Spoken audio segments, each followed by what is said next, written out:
सूरजपुर गांव में चांदनी अपनी सौतेली माँ कौशल्या और सौतेली बहन जूली के साथ रहती थी। चांदनी जब बहुत छोटी थी तभी उसके माता पिता का देहांत हो गया था।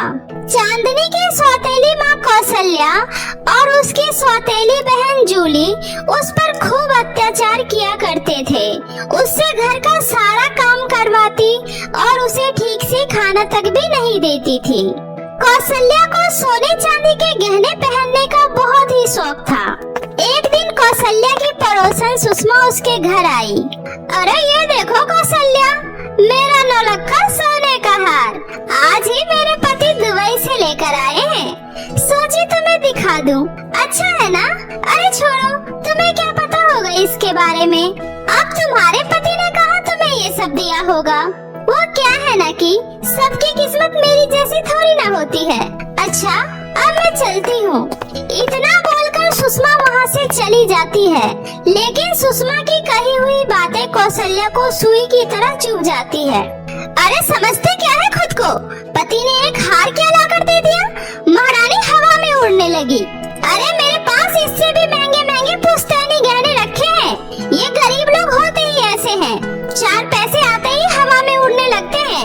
मैं भी किसी से कम नहीं हूँ। मैं भी उसे अपने गहने दिखाऊंगी और फिर पूछूंगी किसके पास ज्यादा गहने हैं। आइवरी, अरे मेरी प्यारी माँ, ये अकेले में किससे बातें कर रही हो? कुछ नहीं। वो चांदनी कहाँ है? मुझे क्या पता, होगी किचन में। चांदनी, चांदनी, कहाँ मर गई? जी माँ, आपने मुझे बुलाया? वो मैं किचन में रोटी बना रही थी। ठीक है, वो सब छोड़ और जा।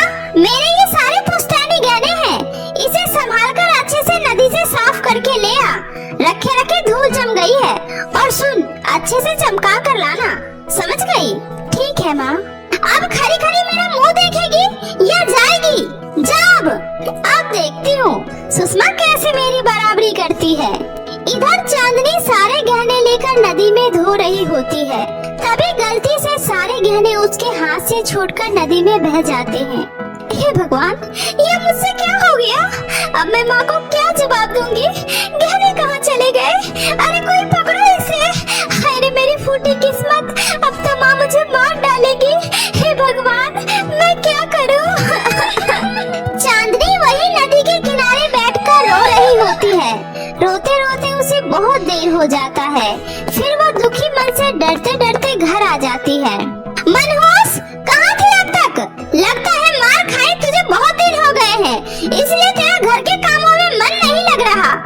सुबह से घर का सारा काम वैसे ही पड़ा हुआ है, कौन करेगा? तेरी मरी हुई माँ या तेरा बाप? अभी कर देती हूँ माँ। अच्छा सुन, जो गहने तुझे साफ करने के लिए दिए थे, कहाँ रखी है? ला दे, मुझे पहनना है। माँ, वो गहने तो। अरे क्या ये वो लगा रखी है? लेकर आना। फिर चांदनी माँ को डरते हुए सारी बात बताती है। यह सब सुनकर तो कौशल्या का गुस्सा सातवें आसमान पर चला जाता है। क्या? तूने मेरे सारे गहने नदी में डुबा दिए? अरे करमचली, गहने डुबाने से पहले तू क्यों नहीं उसी में मर गई? कमीनी, तेरी हिम्मत कैसे हुई मेरे गहने डुबाने की? मैं तुझे जिंदा नहीं छोड़ूंगी। माँ, मुझसे गलती हो गई माँ, मुझे मत मारो माँ, मुझे माफ कर दो। मैं आपके पैर पकड़ती हूँ, प्लीज माँ, मुझे माफ कर दो। लेकिन कौशल्या उसकी एक नहीं सुनती है और चांदनी की खूब पिटाई करती है। तभी जूली बोलती है, माँ, ये ऐसे नहीं मानेगी। माँ, गहने इसने नदी में बहाए हैं ना, अब इसी को बोलो नदी से गहने ढूंढ कर लाएगी। हाँ, सुन कमीनी, अब जा और नदी में से मेरे सारे गहने लेकर आ। मुझे किसी भी कीमत पर मेरे गहने चाहिए, वरना तेरी खैर नहीं। अगर गहने नहीं मिले तो मैं तेरा वो हाल करूंगी जो तुम सोच भी नहीं सकती। चल अब जा और गहने के साथ ही घर में कदम रखियो। चांदनी रोते रोते नदी के किनारे चली जाती है और वहीं बैठकर रोने लगती है। हे भगवान, ये मुझसे क्या हो गया? मैं इतनी बड़ी और गहरी नदी में से माँ के गहने कैसे ढूंढूं? हे भगवान, अब मैं क्या करूं? अगर गहने नहीं मिले तो माँ मुझे मार डालेगी। चांदनी काफी देर तक वहीं बैठकर रोती है। फिर वो सोचती है, अगर बिना गहने के घर गई तो माँ मुझे जान से मार डालेगी। माँ के हाथों से मरने से अच्छा है मैं खुद ही इस नदी में कूदकर अपनी जान दे दूं। यह सोचकर चांदनी नदी में कूद जाती है। चांदनी जैसे ही नदी की गहराई में जाती है तो उसे एक समतल जमीन दिखाई देता है जहाँ एक अलग ही दुनिया बसी हुई थी। वो थोड़ा आगे जाती है तो उसे दो जादुई नदी दिखाई देती है। एक नदी लाल रंग की होती है और दूसरी नदी पीले रंग की होती है जिसमें से आवाज आती है, जादुई नदी में तुम्हारा स्वागत है लड़की, मेरी नदी में आओ। यहाँ तुम्हें बहुत सारे धन दौलत मिलेंगे। यहाँ तुम्हें तुम्हारी जरूरतों का सारा सामान मिलेगा और तुम यहाँ एक रानी की तरह अपनी जिंदगी गुजार सकती हो।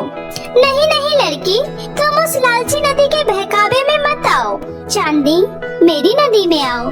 यहाँ तुम्हें बस जो तुम्हें चाहिए वही मिलेगा। चांदनी थोड़ा सोचकर बोलती है, जादुई नदी जी, मैं आपके पानी में ही आना चाहती हूँ। मुझे मेरे लिए कुछ नहीं चाहिए, ना ही मुझे धन चाहिए। मैं तो यहाँ बस पानी में अपने माँ के गहने की तलाश में आई थी। कृपया करके आप मुझे मेरी माँ के गहने दे दीजिए। मुझे आपसे और कुछ नहीं चाहिए। चांदनी के इतना बोलते ही दोनों नदी वहाँ से गायब हो जाती है और वहाँ एक बहुत ही खूबसूरत परी प्रकट होती है। जादुई नदी में तुम्हारा स्वागत है चांदनी। यह सब क्या है और आप कौन हैं और ये मैं कहाँ हूँ? घबराओ मत चांदनी, यह परियों की दुनिया है और ये जादुई नदी है। हम इस नदी में डूबने वाले हर किसी का इसी तरह से परीक्षा लेते हैं जिस परीक्षा में तुम पास हो गई। बताओ तुम्हें क्या चाहिए? मुझे मेरी माँ के गहने चाहिए और मुझे कुछ नहीं चाहिए। परी चांदनी को उसकी माँ के गहने दे देती है। साथ ही परी चांदनी को खूब सारे सोने और चांदी देती है, लेकिन चांदनी उसे नहीं लेती है। परी जी, मुझे आपसे ज्यादा कुछ नहीं चाहिए। मुझे बस 10 सोने के सिक्के चाहिए जिससे मेरी सहेली महक की माँ का इलाज हो सके और मेरी माँ के गहने मुझे दे दीजिए। बस मुझे और कुछ नहीं चाहिए। ठीक है, तुम्हारी जैसी मर्जी, ये लो, जाओ और हमेशा खुश रहो। और फिर परी चांदनी को नदी से बाहर किनारे पर पहुंचा देती है। चांदनी खुशी खुशी अपनी माँ के सारे गहने लाकर दे देती है। गहने देखकर कौशल्या बहुत ही हैरान होती है। ए लड़की, सच सच बता, ये गहने कहाँ से आए? क्योंकि नदी में गहने डूबने के बाद उसे ढूंढना तो नामुमकिन है। बता, कहाँ से लाई है?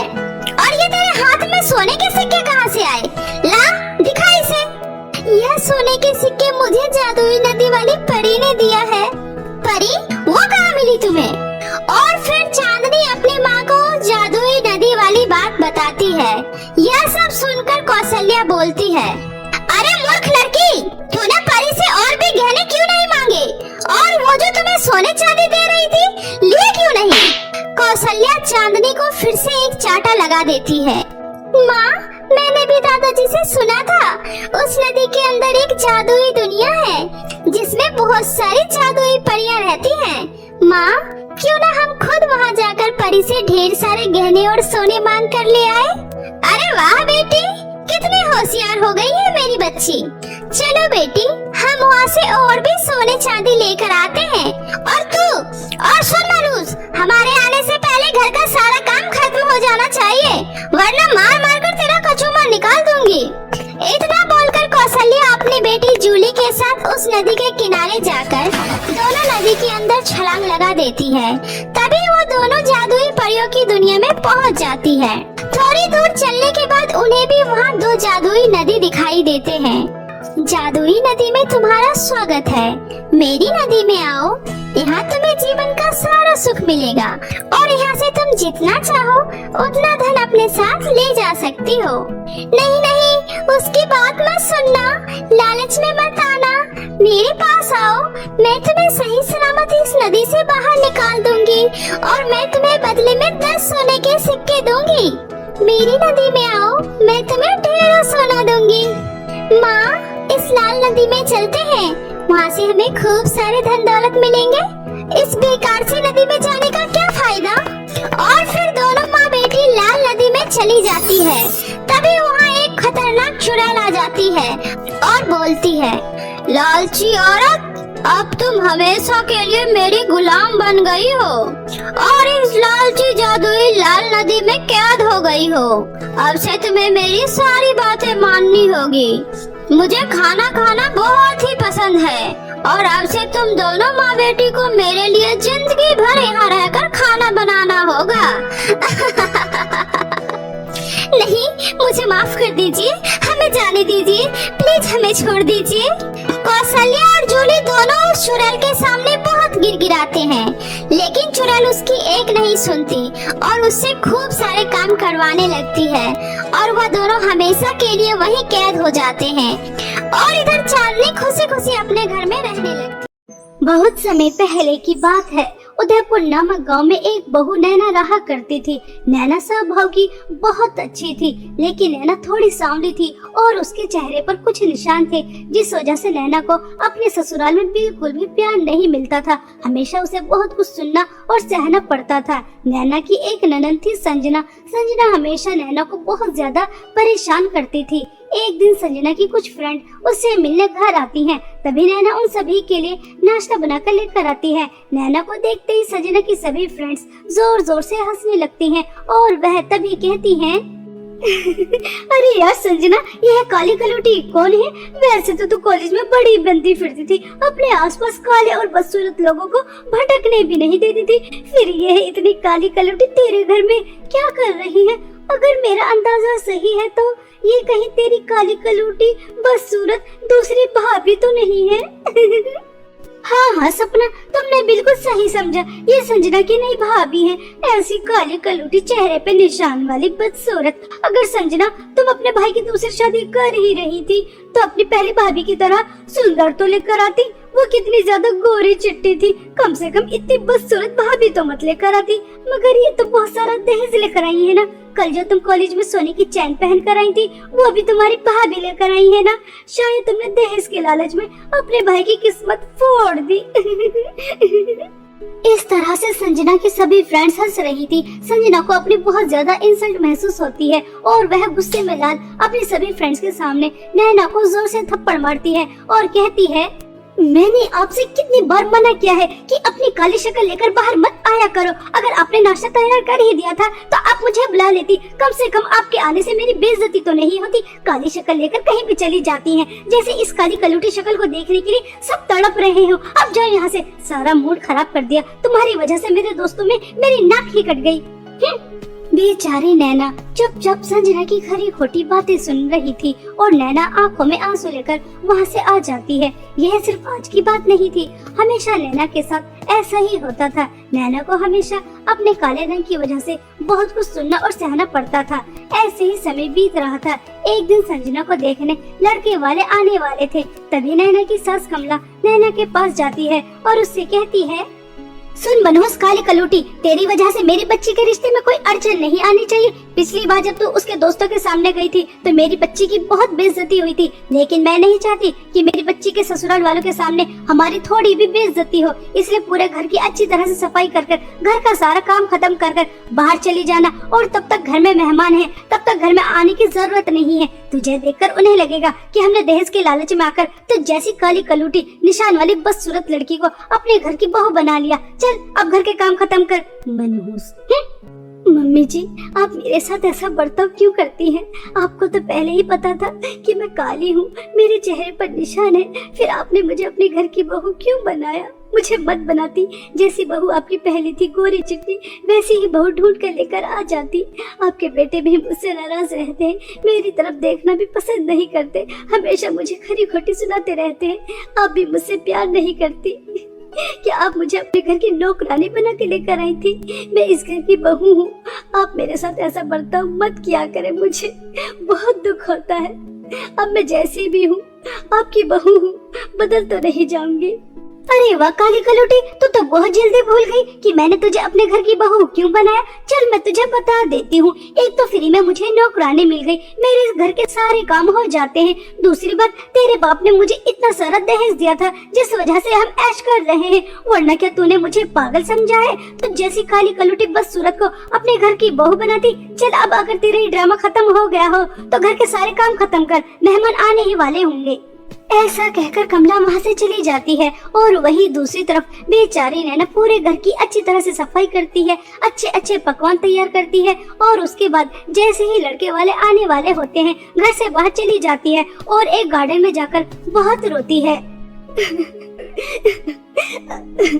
अगर आज मैं सुंदर होती तो इस तरह से घर से बाहर नहीं होती, घर की खुशियों में शामिल होती, लेकिन मेरे साथ तो हमेशा से ऐसा ही होता आ रहा है। बचपन से ससुराल तक का सफर मेरा बहुत कठिनाई वाला गुजरा है। हमेशा लोगों के ताने, खरी खोटी बातें सुनकर ही बड़ी हुई हूँ। कितनी बदसूरत है, इसके चेहरे पर तो निशान है, अरे ये तो कितनी काली है, ये सुनकर बड़ी हुई हूँ। क्या इस दुनिया में सुंदरता ही सब कुछ है? हम जैसे इंसानों को जीने का कोई हक नहीं। हम क्या सिर्फ हमेशा लोगों की खरी खोटी बातें, ताने बस यही सुनते रहेंगे? हमें खुश रहने का कोई हक नहीं। काश काश ऊपर वाला मुझे भी थोड़ा रंग रूप दे देता तो मैं लोगों के ताने नहीं सुनती, अपने ससुराल में खुश रहती और मुझे भी मेरे पति का प्यार मिलता। लेकिन हम जैसी बदसूरत लड़कियों को ऐसी किस्मत कहाँ? उनकी किस्मत में तो सिर्फ दुत्कार, दर्द, परेशानी, लोगों के ताने यही लिखे होते हैं। ऐसा कहकर नैना बहुत रो रही थी। तभी नैना को किसी और की भी रोने की आवाज आती है जो बहुत जोर जोर से आ रही थी। नैना उस आवाज का पीछा करती है तो उस गार्डन के पीछे एक घना जंगल था और वह आवाज वहां से आ रही थी और उस घने जंगल में एक गुफा थी जिसके अंदर बूढ़ी औरतें थी और वह जोर जोर से रो रही थी। नैना अंदर जाकर उनसे पूछती है, अरे यहाँ पर तो इतनी सारी बूढ़ी अम्मा है, अरे आप सभी लोग क्यों रो रही हैं? क्या हुआ? आप लोगों को क्या परेशानी है?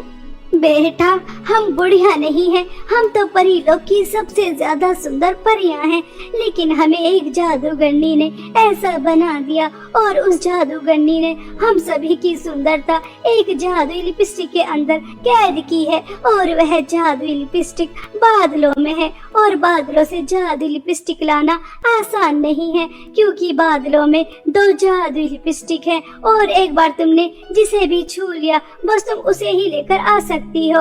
अब ये कैसे पता चलेगा कि जादुई असली लिपस्टिक कौन सी है जिसमें हमारी सुंदरता है? अगर कल तक हम परी लोग वापस नहीं गए तो बहुत बड़ा अनर्थ हो जाएगा। बेटा क्या तुम हमारी मदद कर सकती हो? हम बहुत बड़ी दुविधा में फंसे हैं। हाँ अम्मा जी, मैं आप लोगों की मदद जरूर करना चाहूंगी, लेकिन मैं बादलों में कैसे जाऊंगी? नैना के इतना कहते ही तभी एक बूढ़ी औरत चुटकी बजाती है। बादलों में जाने के लिए सीढ़ियां बना देती है। नैना उन सीढ़ियों की मदद से बादलों में पहुंच जाती है और तभी उसे जादुई 2 लिपस्टिक नजर आती हैं। तभी एक जादुई लिपस्टिक से आवाज आती है, मुझे पता है कि तुम्हें यहाँ किसने भेजा है। देखो अपना और मेरा समय बर्बाद मत करो, मुझे अपने साथ लेकर चलो। मैं ही असली जादुई लिपस्टिक हूँ, मेरे अंदर ही उन सभी परियों की सुंदरता है। लेकिन मैं सोच रही हूँ इन सब में तुम्हारा क्या फायदा? तुम्हें तो कुछ भी नहीं मिलेगा। तुम यह जादुई लिपस्टिक ले जाकर उन सभी परियों को दे दोगी मगर तुम्हें तो कुछ भी नहीं मिलेगा। अगर तुम मुझे अपने साथ लेकर जाती हो और उन परियों को मुझे नहीं देती तो तुम्हें मुझे लगाने का एक मौका मिलेगा और उन सभी परियों की सुंदरता तुम्हें मिल जाएगी। तुम दुनिया की सबसे सुंदर लड़की बन जाओगी। जल्दी जल्दी मुझे अपने साथ लेकर चलो।